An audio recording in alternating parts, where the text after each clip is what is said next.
Good morning friends. Once again I am with new video with new topics of homogeneity of space and Newton's third law of motion. जैसा कि आपको पता है हमने पिछली video में स्पेस और टाइम की जो प्रॉपर्टी थी उसको डिस्कस किया था। उसके बाद हमने पोटेंशियल एनर्जी को कैलकुलेट किया था। तो as we know that the potential energy of two interacting particle is measured to be the same from two inertial frame of reference. अब ये जो वर्ड है अपना इनर्शियल फ्रेम ऑफ रेफरेंस नया सुना हुआ है। Inertial frame of references are those frame of reference in which all the laws of physics are same, या इन अदर वर्ड्स हम ये भी कह सकते हैं कि कोई भी in this frame of reference a body with zero net force acting upon it does not accelerate, that is in such a way that body is at rest or moving at a constant velocity।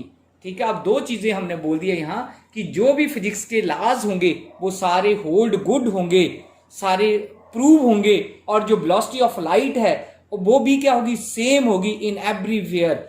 That's why we can say that that type of frame is called the inertial frame of reference है। अब हमारा जो topics है आज का वो है homogeneity of space, और उसको हम प्रूव करेंगे कि वो Newton third law of motion से कैसे मेल खाता है। तो हमने सबसे पहले क्या किया, let us consider two frame of references. एक हमने एस फ्रेम लिया है, दूसरा एस डैश लिया है। जो फ्रेम एस है उसके जो ओरिजिन ओ है और वाई एक्सिस है, एक्स एक्सिस है एंड जेड एक्सिस है। सिमिलरली दूसरा हमने फ्रेम क्या लिया हुआ, एस डैश लिया, उसके जो कोऑर्डिनेट्स हैं या उसके जो प्लेन्स हैं वो है ओरिजिन ओ डैश है, X dash, Y dash and Z dash. अब एस फ्रेम को हमने एस से लिख लिया और वाई को हमने वाई फ्रेम से लिख लिया, सॉरी एस डैश से लिख लिया। हम ऐसे भी लिख सकते हैं एस डैश और एस डैश फ्रेम, ये दोनों अलग अलग हमने फ्रेम चूज कर लिए हैं। अगर जब इनको चूज करने का मकसद क्या है मेरा, व्हाट्स अवर मेन ऑब्जेक्टिव, तो हमारा जो मेन ऑब्जेक्टिव होता है कि कभी भी मेरे पास कोई दो पार्टिकल्स या जो दो बॉडीज है जिसको अभी मैंने किसमें शो किया हुआ है, देखो अगर मैंने ए में और बी में, ये देखो मेरी दो बॉडीज है, ए बॉडी है और बी बॉडी है। किसी किसी बुक में शायद M1 और M2 भी लिया जा सकता है, किसी में B1 B2 भी लिया जा सकता है, पर मैंने अपने केस में यहाँ ए और बी लिया। We are not concerned about whether we are taking about A और बी या x1 या x2, M1 या M2, it's not a matter. पर हमें ये पता है कि ये हमारी दो इंटरेक्टिंग जो पार्टिकल्स है ए और बी है इन वन डायमेंशन में along X axis as you show in this figure. तो let x1 and x2 be the coordinates of the particle in inertial frame of reference S1 and S2। अब मैं x1 और x2 कैसे बोल रहा हूं, अगर मैं ओरिजिन O से लेके A तक का डिस्टेंस मेजर करता हूं तो उसका कितना आता है, x1 आता है। अगर मैं क्या कहता हूं ओरिजिन O से B का डिस्टेंस मेजर करता हूं वो कितना आता है, x2 आता है। तो मैंने बोला कि हमारे पास क्या है, दो x1 और x2 जो है वो कोऑर्डिनेट्स है of the particle in inertial frame of reference S है। अब अगर मैं पोटेंशियल एनर्जी कैलकुलेट करता हूं of the system in S frame, अगर मुझे पोटेंशियल एनर्जी कैलकुलेट करनी है इन फ्रेम S तो वो कैसे होती है, U is equal to U is a coordinate of x1, x2 is this is equation number 1। पिछले आर्टिकल में भी हमने कंजर्वेटिव फोर्स पढ़ा था, del cross F is equal to 0, यहां भी हमने पोटेंशियल एनर्जी निकाली थी। तो U से हम पोटेंशियल एनर्जी को डिनोट करते हैं, the word capital U is denoted for the potential energy. तो U is equal to U having coordinates x1 and x2, we take it equation 1। So the distance O and O dash, जो मेरा O और O dash है, क्योंकि दो frame reference है, एक यहां है एक यहां है ओरिजिन, इनके बीच का जो डिस्टेंस है उसको हमने कितना बोल दिया कि O dash is equal to A, और इसको हमने इक्वेशन नंबर 2 पुट कर लिया है कि ये हमारी इक्वेशन नंबर 2 है। अब मैं बात करता हूं S डैश फ्रेम की। अगर मेरे पास एक S डैश अनदर फ्रेम है S डैश, उसके जो डिस्प्लेसमेंट बॉडीज हुई है विद रिस्पेक्ट टू A, जो डिस्टेंस A है उसके रिस्पेक्टिवली जितना मूव करती है बॉडी अलोंग एक्स एक्सिस, देखो इनका अगर आप देखते हो तो ये सेम मैंने x और x डैश एक पे ही लिए हुए हैं, x और x डैश एक पे ही लिए हुए हमने, क्योंकि इनका रेफरेंस पॉइंट एक जैसा रखना पड़ेगा। ओरिजिन एक है, ऐसा नहीं है एक आप छत पे खड़ा कर दो और एक आप जमीन पे खड़ा कर दो, ग्राउंड पे खड़ा कर दो, तो उनका जो फ्रेम ऑफ रेफरेंस है वो चेंज हो जाएगा, वो ओरिजिन उनका सेम रखना पड़ेगा, तब हम कैलकुलेट कर पाते हैं। ठीक है, ये वैसे भी हमारा जो लास्ट चैप्टर्स है उसमें हम पढ़ेंगे फ्रेम और inertia frame of reference, non inertia frame of reference, invariants, वहां हम सारा डिस्कस करेंगे। यहाँ सिर्फ आपने यही लर्न करना है, यही ध्यान देना है कि O और O डैश एक ही एक्सिस पे हमने लिए हुए हैं। ठीक है, उसमें क्या होता है, अब फिर उसकी हमें पोटेंशियल एनर्जी कैलकुलेट करनी है। अब पोटेंशियल एनर्जी कैलकुलेट कैसे करनी है, U dash is equal to U, अब इसके कौन से कोऑर्डिनेट्स थे, x1 डैश और x2 डैश। ये देखो, अगर मैं O से A का डिस्टेंस मेजर करता हूं तो x1 डैश है, अगर मैं O डैश से B का डिस्टेंस मेजर करता हूं तो x2 डैश है। तो it means that if I would like to calculate the value of the x1 dash या particle from origin O dash to A के बीच का मैं डिस्टेंस मेजर करता हूं with respect to the S dash frame, then we can say that x1 dash is equal to x1 minus A. Similarly, for the particle B, x2 dash is equal to x2 minus A. This is equation number 4. So by using the equation 4, 3 and 4, we get, अब u dash is equal to u, अब मैंने क्या किया, x1 dash और x2 dash की value जो इस equation में पुट कर दी है, x1 minus a comma x2 minus ए। अब फिर मैंने क्या किया, सिर्फ सिंप्लीफाई किया है इसको, तो u x1 minus a comma x2 minus a. So from the principle of homogeneity of space we can say that u dash is equal to u।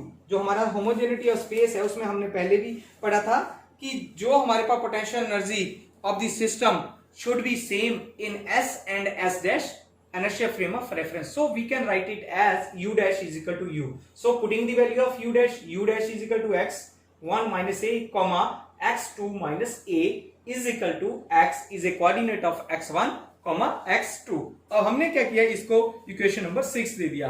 अब इस इक्वेशन को मैं क्या करता हूं, जो लेफ्ट हैंड साइड है इसको एक्सपेंड करता हूं by using the Taylor theorem. अब टेलर थ्योरम हमने पहले पढ़ी है, +1 में पढ़ी है, +2 में पढ़ी है। वो क्या होती थी कि सपोज मेरे पास कोई भी fx फंक्शन है, वो कंटिन्यूस फंक्शन है किसका, ऑफ x का, then we can say that its derivative are also continuous. So we assume that जो h मतलब आपके पास जो इक्वेशंस बनती है वो क्या बनती है, f bracket x plus h is equal to f is a function of x plus h f dash x plus h square upon 2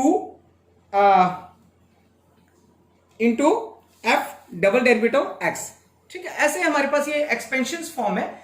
हमारा जो मेन फंक्शन है हम यही बोलते हैं इसमें कि अगर मेरे पास कोई fx जो कंटिन्यूस फंक्शन ऑफ x है तो इसका डेरिवेटिव भी क्या होगा, कंटिन्यूस में ही होगा। ये है इसकी इंपॉर्टेंस, तब हमने इसको अप्लाई कर दिया। अब मैंने क्या किया, इस इक्वेशन में अप्लाई कर दिया इसको। जब इक्वेशन में अप्लाई किया तो हमारे पास क्या आ गया, u x1 comma x2 is equal to a, यहां इसको एक्सपेंड कर दिया हमने, तो a du upon x dx1 minus a du upon x2 dx2 is equal to किसके बराबर है, ये तो इसके बराबर है, वो मैंने यहां लिख दिया इसको। ठीक है, अब हमारे पास क्या आ गया, इसको मैं कैसे लिख सकता हूं, a तो कॉमन था मेरे पास, तो हमने क्या निकाला, du upon dx1 plus du upon dx2 is equal to 0 के बराबर हमने पुट कर लिया है इस इक्वेशन को। इसको हमने इक्वेशन नंबर 7 दे दिया। अब हमें पता है कि जो भी पार्टिकल्स होता है सिस्टम में वो इंटरेक्टिंग होते हैं। हमने पहले भी बोला था, अगर आपको याद है, हमने शुरू आर्टिकल जब स्टार्ट किया तो हमने यही बोला था कि let us consider two interacting particle A and B in one dimension. तो इंटरेक्टिंग है अगर मेरे पास, तो इसका मतलब फोर्स लगेगी वहां पे कोई भी, जैसे उस दिन हमने कंजर्वेटिव फोर्स लगाई थी, तो यहां पे जो मेरे पास फोर्स लग रही है वो force F12 is equal to minus du upon dx1। ये देखो 1-2 का क्या मतलब है, ये जो माइनस du अपॉन dx1 है इसका मतलब है कि is the force acting on particle A due to B, on A due to B, on A due to B। तब हमने क्या लिखा 1-2। अब दूसरा क्या, F21 is equal to minus du upon dx2, अब on B due to A, उल्ट होगी मेरे पास। ठीक है, तो हमने क्या कर लिया, इसको भी हम बोल सकते हैं कि minus du upon dx2 is the force acting on particle B due to B। So अगर मैं इस इक्वेशन को लिखता हूं, यहां वैल्यू पुट करता हूं इसकी, du dx1 इसमें और du dx2 इसमें, ये दोनों वैल्यू मैं पुट कर देता हूं। चाहे इसको मैं कुछ नाम दे सकता हूं, 8 देता हूं, सपोज इसको मैं 9 देखता हूं। अब 8 और 9 की जो वैल्यूज है अगर मैं इस 7 में पुट करता हूं तो मेरे पास क्या आ जाता है, हमारे पास क्या आता है, हमें पता है ये I just want to rub this right here. तो हमारे पास क्या आ जाएगा, ये हमारे पास जो वैल्यूज आती है minus F21 minus F12 is equal to 0 के बराबर आ जाती है। सॉरी 1 2 माइनस 2 1 है। अब हम दोनों के वैल्यू को देख सकते हैं, क्या आ जाएगी हमारे पास, अगर एक को दूसरी साइड ले जाओ तो हमारे पास क्या आ जाता है F21 इजिकल टू माइनस 1 2।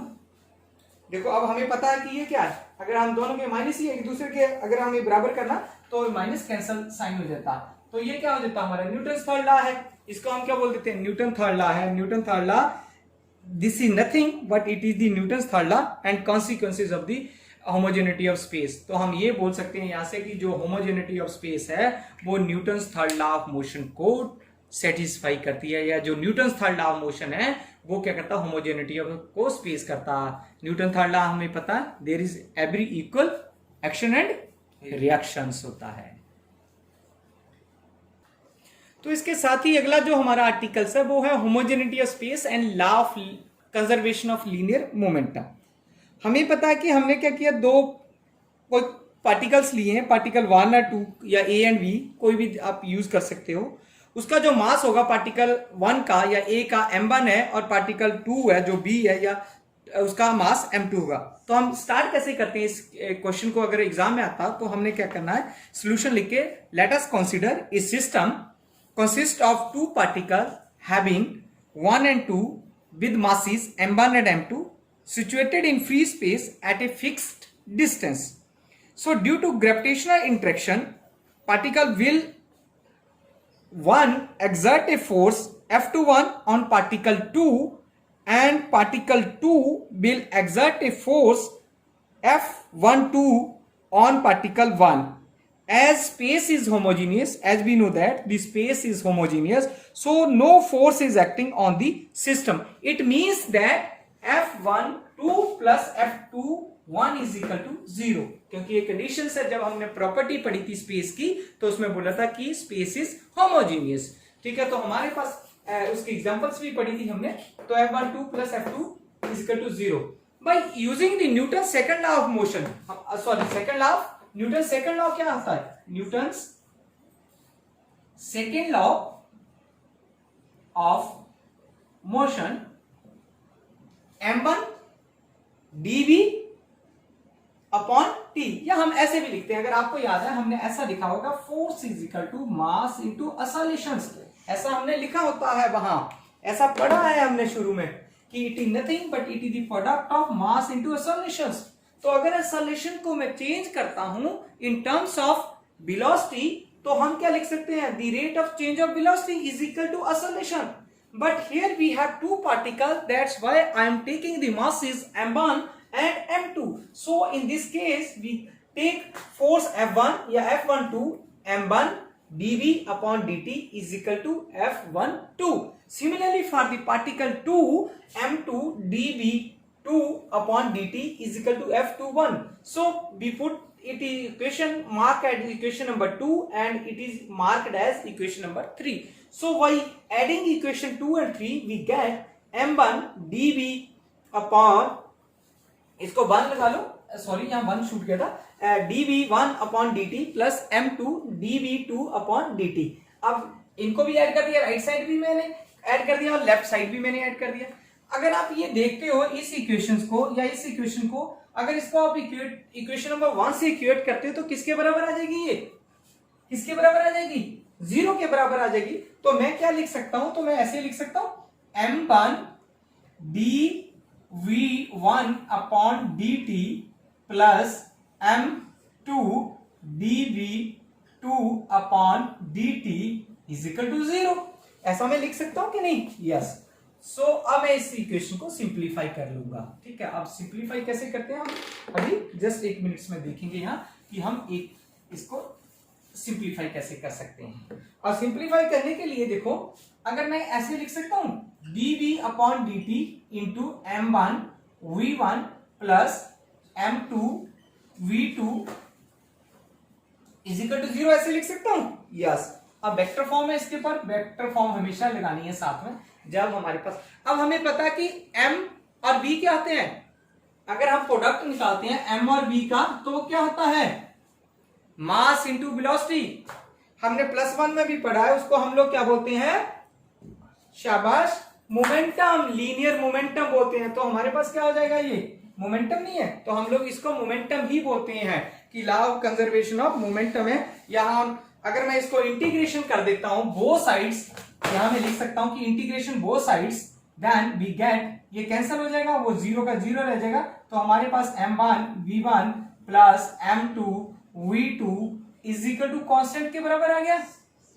अब ये m इंटू v हमने पहले ही पढ़ लिया कि क्या है मेरे पास, लीनियर मोमेंटम के बराबर होता है, लीनियर मोमेंटम के बराबर से। अगर लीनियर मोमेंटम के बराबर हमारे पास आता है तो हम क्या बोल सकते हैं इसको, कि ये in the absence of some external forces the linear momentum is conserved.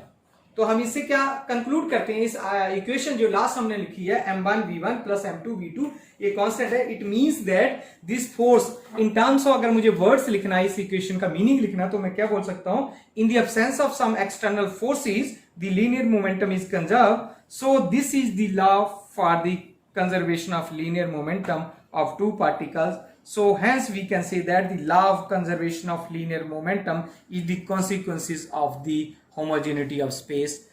Thank you very much.